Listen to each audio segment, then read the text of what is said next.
been a long time, Gavin. How are you? I'm not too bad, thank you. It's been too long. We've left everyone on a limb.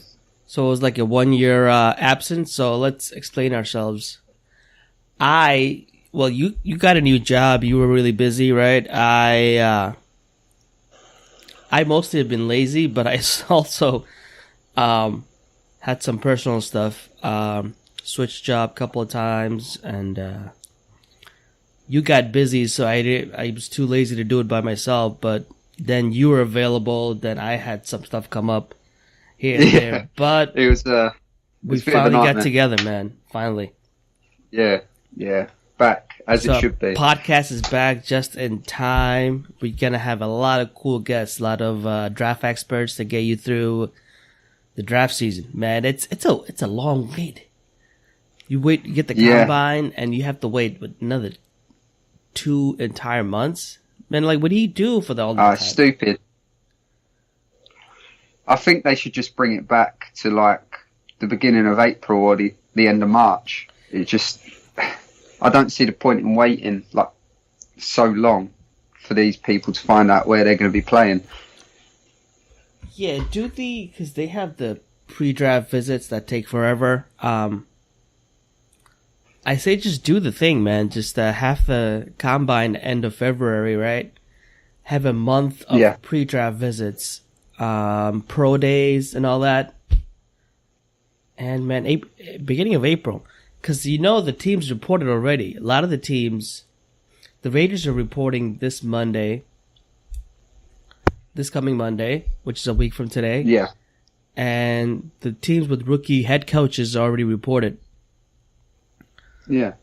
I mean, most of the teams have their draft boards ready anyway. Like, they do their due diligence ages ago. They watch them all year round. So why not have the draft before they kick off, the off-season program, so you can get players in earlier? Well, yeah, exactly. And it gives them a chance to get in the building, get a feel of the place, meet people. It's stupid the way they're doing it at the moment. I think they definitely need to have a look at that next year. Yeah, and we're here doing mock drafts after mock drafts like we don't have a life. That's funny. Yeah, I don't know how many mock drafts I did. Like, I know it's useless to do it so many times, but it's just fun, man. Yeah, to be honest with you, I've lost count. The amount of screenshots I've got on my phone, half of my photo gallery is literally like my family, and then half of it is just mock drafts. It's mental. But you know what? We got a really clear idea what's going to happen, what the plan is after free agency. Because Gruden went really receiver heavy and offense heavy in free agency. Yeah. Which leads me to believe. Yeah, I mean, I think that free agency was a massive win for us this year. Yeah, man. The players were able to get. Let me just do a recap right here. So on offense, we have Trent Brown, right, who can come in and play left tackle or right tackle. I think you leave him at right tackle because when he was with the 49ers, he was becoming really dominant right tackle. And you don't want to move Colton Miller over again and restart his development. Leave him there at left. Trent Brown is a powerful guy. Leave him there at right. Then we have our receiving core is completely, our starters are completely rebuilt. Antonio Brown, Terrell Williams, and I don't even know who the third guy is going to be. Is it JJ Nelson or Ryan Grant? I think it's going to be Ryan Grant, right? Yeah, of course. I think that we went heavy after him last year. So it's no surprise that as soon as he got in the building, he wasn't going anywhere again. He was staying in the building. I think he'd be a good complement to what we've got. Yeah. Yeah, I like him. He's a good run blocker too. He's pretty thick. Yeah, he's basically like the replacement for Seth Roberts, but a lot better than Seth Roberts. And I mean, I know I gave him a lot of stick, but he did stay with us for quite a while and through the tough times. So you've got to put your hat off to him in that respect. But at the same token, it's no surprise that he's gone now. He just wasn't good enough.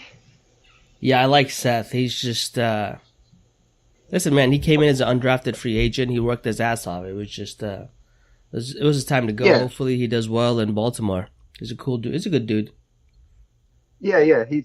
There's nothing wrong with him. He just isn't up to scratch. And for us in a team where we're rebuilding the team, we need some players who are ready-made and can go out there game day and produce. Because at the moment, up until free agency, how many players could you name starting for the Raiders this year?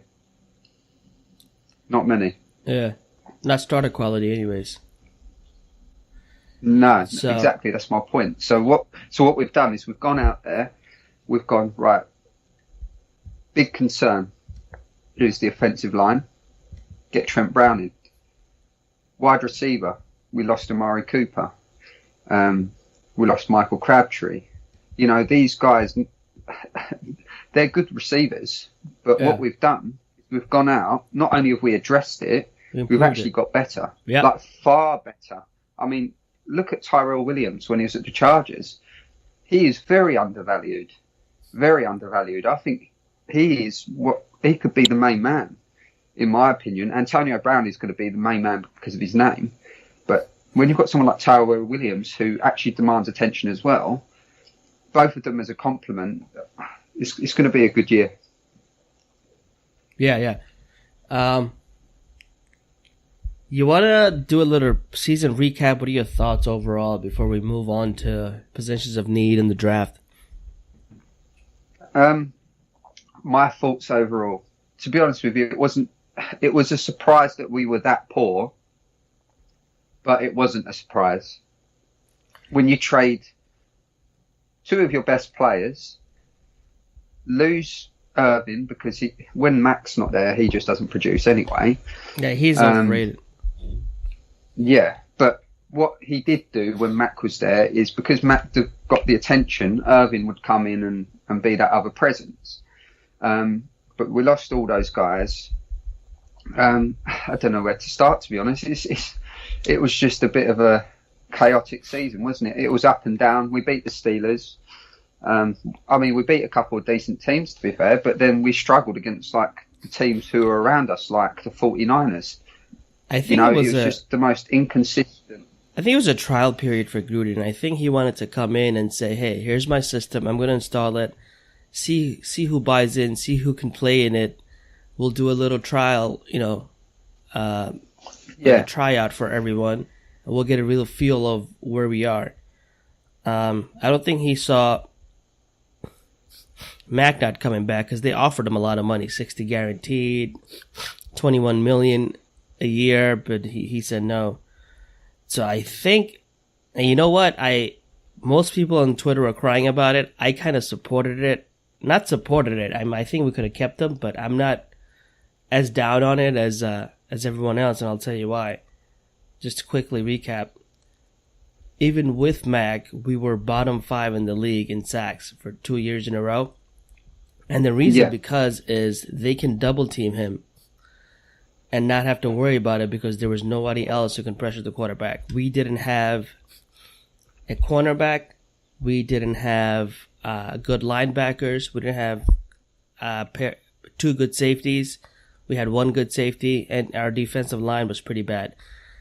If you pay a guy $90 million guaranteed, $22 million of your cap space, it's hard to fill other areas for impact guys. You know what I mean? You can have one Hall of Famer who can get double and triple teamed and not have to worry about the other guys, or you can have B+ players across the board, and the defense won't know where it's coming from. They can't put all their assets into one area. So I know what Gruden was trying to do. It makes sense, and it'll definitely pan out if they can draft the right guys to build that defense. And I think that's what they're trying to do by going all offense heavy. You go all offense heavy, it's a deep draft on defense. I think and I think they're gonna go at least 3 out of the first 4 picks on defense. Yeah, and I mean adding LaMarcus Joyner as well on that defensive side. means that we've got a little bit of stability in the back end. Well, he's the best signing on defense. I mean, and going forward in the draft, we know safety-wise, we're not too bad. You know, we've got Eric Harris, we've got Carl Joseph, we've got obviously LaMarcus Joyner. So we've got players who can play in that position. So now we're looking at corner, we're looking at edge, we're looking at linebacker.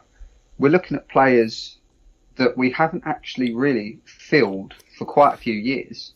And it's like a repetitive story. We haven't filled edge, we haven't filled linebacker, corner, you know? So I think that with Gruden doing what he did with Mac, it's given us that stability where we've got all these like offensive players who are quality players, but then added LaMarcus Joyner, and now we've got 3 picks. Hey, I don't know if they're going to mess up the draft. That's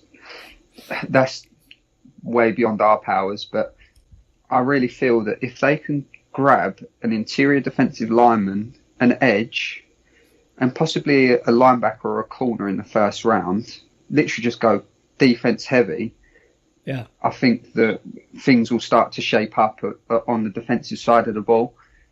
The coverage needs to get better, because then what happens is the push from the front makes the quarterback make mistakes, and then if you've got decent coverage, it means that you're going to get more interceptions, more fumbles. You know, you're going to have more of the ball. And I'll throw this out there: for the last few years, the teams that won the Super Bowl had a better cornerback group than a defensive line group, because when you play somebody like Brady, right, you can have a really good defensive line. If you get to Brady within 2 seconds, he releases the ball in a second and a half. So it doesn't matter. If you're getting to him in 2 seconds, he's getting rid of the ball in a second and a half. But if you have good cornerbacks who can press and take them off their routes, then you give them really problems. So, and I think Gruden and Mayock spoke about this, that they wanted guys who could get pressure from the inside, because the NFL is moving more of pressure from the inside than the outside now, because you get guys who can, bend to get around the edge. All the quarterback has to do is step up in the pocket and throw it. So I think they value inside guys, and they valued defensive backs who can cover. Yeah, that's why I feel that pick 24 or 27 will be someone like Greedy Williams or someone like that. Or we might actually draft a linebacker for the first time that I'm aware of in the first round in Devin Bush or someone like that. The rumors are like Matt Miller and a couple other guys were saying the word is that if Quentin Williams is not there, they're going to go Devin White over Josh Allen. And if you look at it this way, there's two really good linebackers, the two Devins, Devin White and Devin Bush. After that, it's a big drop-off. If you don't get those guys, then you wait till round 4 to grab a linebacker. And there's nobody that's like, wow, you know what I mean? So Devin White could make sense. Yeah, I know what you're saying, but there is people like Jermaine Pratt and others who are still pretty decent, maybe be C players. But I value edge at the moment way above anything else. I'd be very disappointed if we passed on Josh Allen. If the scenario was that everyone else had gone and then Josh Allen was there, because it would just remind me of, last year, what's the name of the safety? The guy for the Chargers. Derwin James. We passed up on. Yeah. It's bonkers, because he last year he was absolutely phenomenal for them. He would have actually changed our game. He wouldn't changed our game that dramatically. We probably still would have lost quite a lot of games and stuff. But if you get him in there early doors, he's only going to get better. Yeah. And but that's going back to last year. But that's just my thoughts on that. Well,